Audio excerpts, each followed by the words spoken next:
Disclaimer, cerita dalam video ini merupakan hasil karya imajinasi penulis dan bersifat fiksi belaka.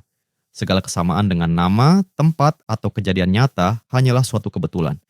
Kami tidak bermaksud menyinggung pihak manapun melalui cerita ini. Cerita ini ditulis sebagai hiburan dan bukan ajakan untuk meniru tindakan apapun yang digambarkan. Penonton diharapkan dapat membedakan dengan bijak antara realitas dan fiksi. Halo manhwa lovers, kali ini Mimin akan melanjutkan alur cerita dari manhwa yang berjudul Pemuda Lemah yang naik level lewat mimpi. Buat yang belum nonton part sebelumnya silahkan cek di playlistnya ya. By the way, makasih banyak buat sobat manhwa yang udah traktir Mimin kopi dan juga mensupport channel ini. Makasih juga buat kalian yang udah support Mimin sampai sejauh ini dengan berkomentar dan nge-like di setiap video di channel ini. Sebelum masuk ke ceritanya, Mimin mau menginformasikan untuk part selanjutnya, Mimin akan update secepatnya jika chapter terbarunya sudah keluar. Dimohon pengertiannya. Terima kasih. Baik, tanpa berlama-lama, mari kita mulai ceritanya. Di sisi lain, sebuah pancaran energi keemasan menembus hamparan bintang di wilayah Bow of Hunting. Energi tersebut berputar membentuk pusaran raksasa seolah sedang membuka jalan bagi seseorang. Tak lama, sebuah formasi kosmik berukuran sangat besar terbuka. Formasi itu tersusun dari inti bintang yang jumlahnya tak terhitung. Pancaran energi keemasan terus melesat deras dari bagian pusatnya. Seorang pria perlahan muncul dari dalam formasi tersebut.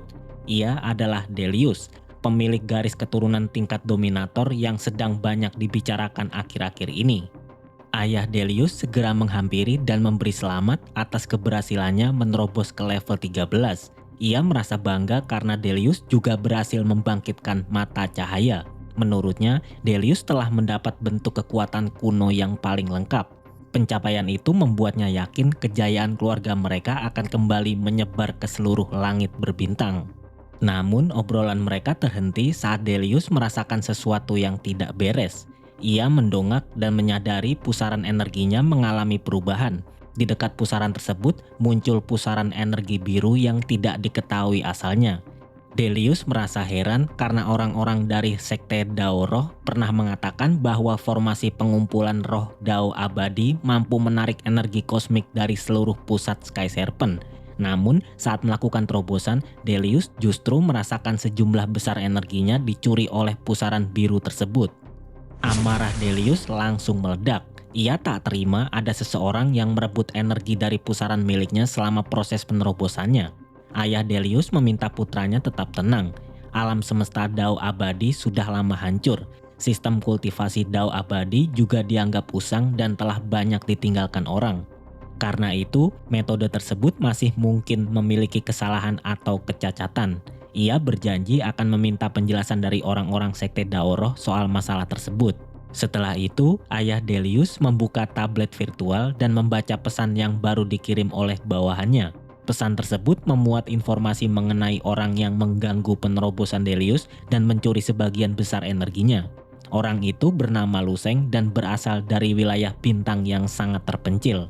Laporan itu memperkirakan fisik Luseng berada di tingkat immortal dan tingkat penguasa. Keberhasilannya mencuri sebagian gelombang energi penerobosan juga menunjukkan bahwa Luseng kemungkinan memakai metode kultivasi Dao abadi.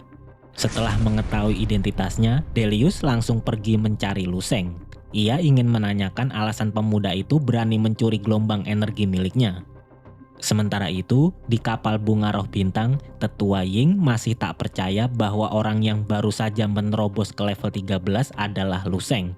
Ia merasa Yansin sedang mencoba menipunya dengan lelucon murahan. Yansin justru tersenyum percaya diri. Ia meminta Tetua Ying memeriksa dokumen yang baru saja dikirimnya. Jika dokumen tersebut masih belum cukup, Yansin bahkan bersedia membawa Tetua Ying menemui Luseng. Tetua Ying menatap panel yang menampilkan data diri Luseng dengan perasaan campur aduk. Semua informasi itu terasa mustahil baginya.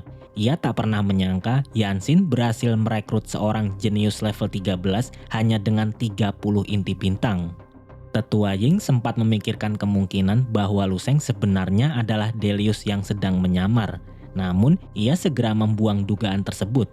Menurutnya, pemilik garis keturunan tingkat dominator seperti Delius tidak mungkin memakai dua identitas.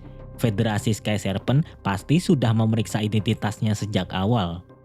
Tetua Ying akhirnya mengakui bahwa sejak awal mereka salah mengira pusaran penerobosan Luseng sebagai milik Delius. Namun, menurutnya kesalahan tersebut masih cukup masuk akal. Delius baru dikenal luas selama beberapa tahun terakhir. Hampir semua orang mengetahui status dan reputasinya. Namun, informasi soal penampilannya masih sangat terbatas. Hanya sedikit orang yang pernah melihat Delius secara langsung. Tak jauh dari sana, Jinjue dan temannya baru saja tiba.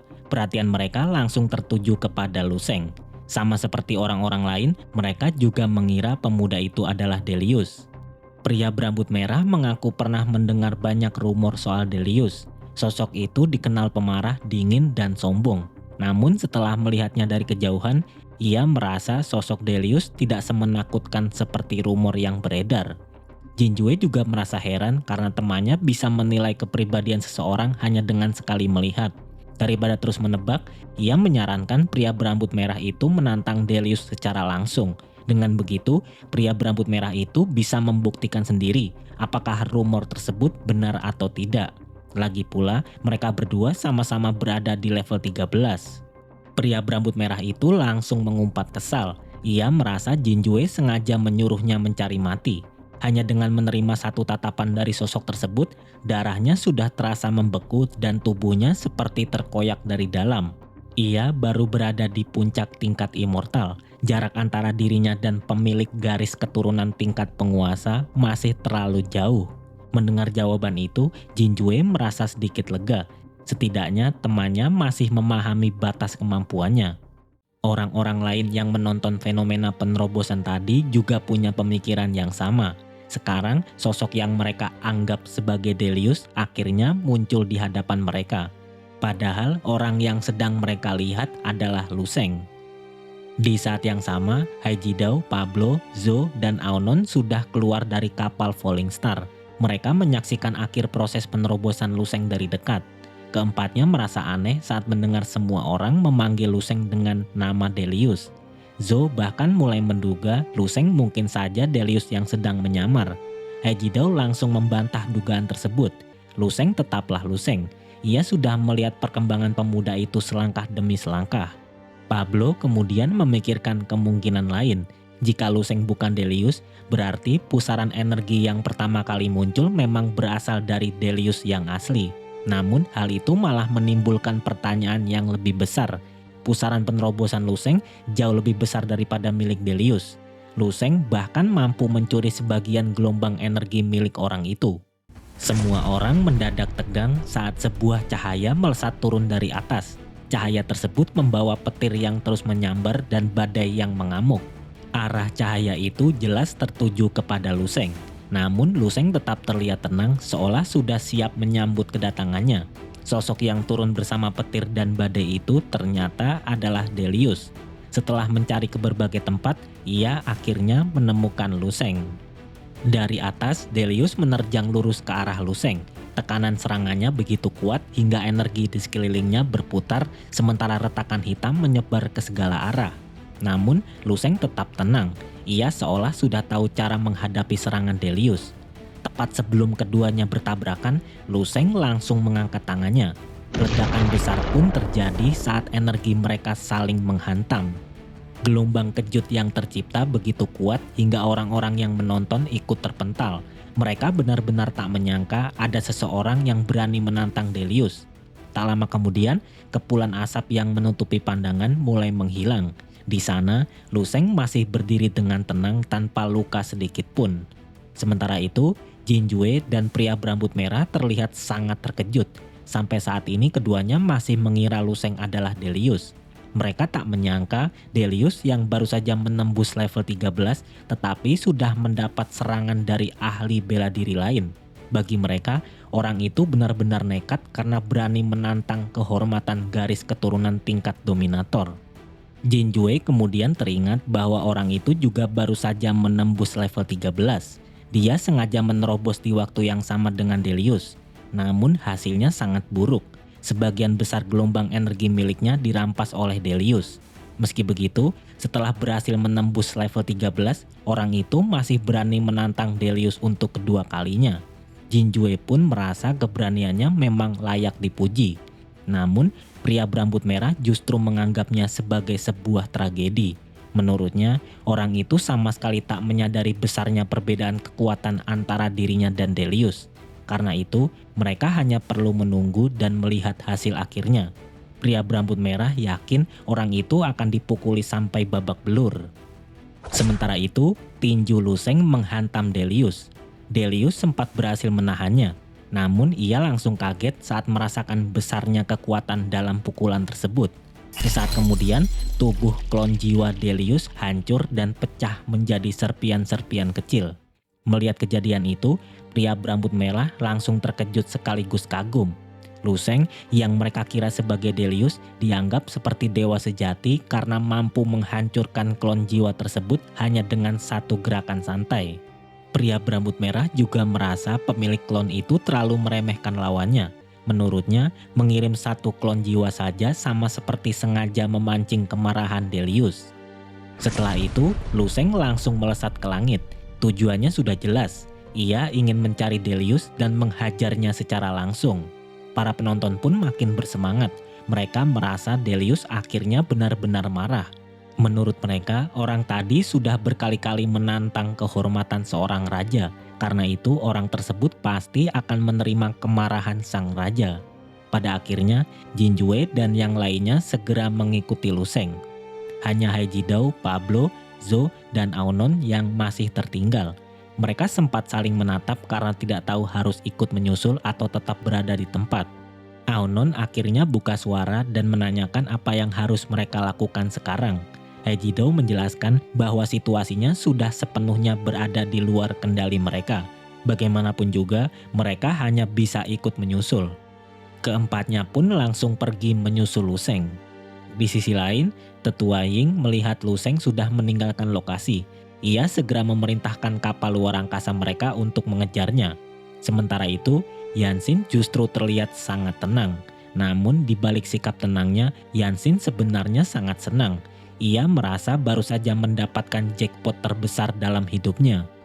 Di sisi lain, Luseng melesat melewati hamparan bintang dan asteroid. Saat itu pikirannya terasa sejernih cahaya. Setelah mencapai level 13 dan memasuki ranah pertama yang ekstrim, pengalaman yang ia rasakan benar-benar berbeda. Jumlah sel immortal yang ekstrim di dalam tubuhnya sudah lewat 400 juta. Esensi ilahi di tubuh Luseng kini jauh lebih murni dan kuat dibandingkan sebelumnya. Kekuatan dasarnya pun meningkat berkali-kali lipat. Bahkan tanpa memakai kekuatan hukum ruang, kecepatannya sudah mulai mendekati kecepatan cahaya. Perubahan itu benar-benar luar biasa. Namun, semua itu baru peningkatan yang terlihat. Masih ada perubahan lain yang hanya bisa dirasakan lewat pertarungan. Karena itu, Luseng tak ragu untuk mendatangi Delius. Saat itu, ia sudah tak sabar untuk bertarung. Sosok kuat yang menembus level 13 di waktu yang sama, bahkan sempat berebut energi dengannya, jelas menjadi lawan terbaik. Luseng juga merasakan bahwa kekuatan orang itu memang tak main-main. Dari Haijidao, ia mengetahui bahwa orang itu bernama Delius. Delius sendiri punya fisik transenden tingkat dominator. Namun, Luseng sama sekali tidak takut. Ia justru semakin bersemangat dan berharap Delius mampu memberikan perlawanan yang tidak mengecewakan. Selama ini, Luseng memang sudah menghadapi banyak musuh.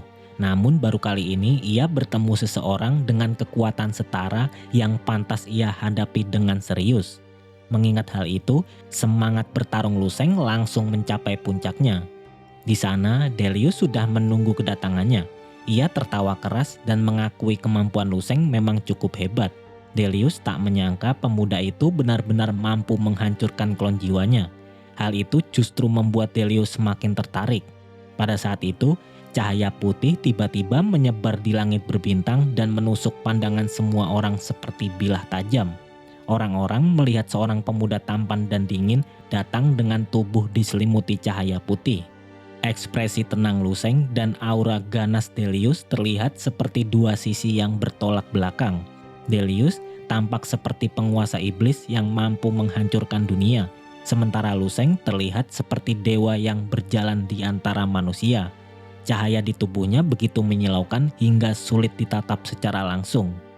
Delius mengaku belum sempat mencari Luseng secara langsung, tetapi pemuda itu justru datang sendiri menemuinya. Ia pun menyambut kedatangan Luseng dengan senyum puas. Namun, Luseng sama sekali tak terlihat terintimidasi. Ia malah mengejek Delius dan memastikan apakah pria itu yang tadi mengirim klon sampah untuk menyerangnya. Dan inilah akhir dari part 169 dari manhwa yang berjudul Pemuda Lemah yang naik level lewat mimpi. Jika kalian suka dengan ceritanya, silahkan berkomentar di bawah.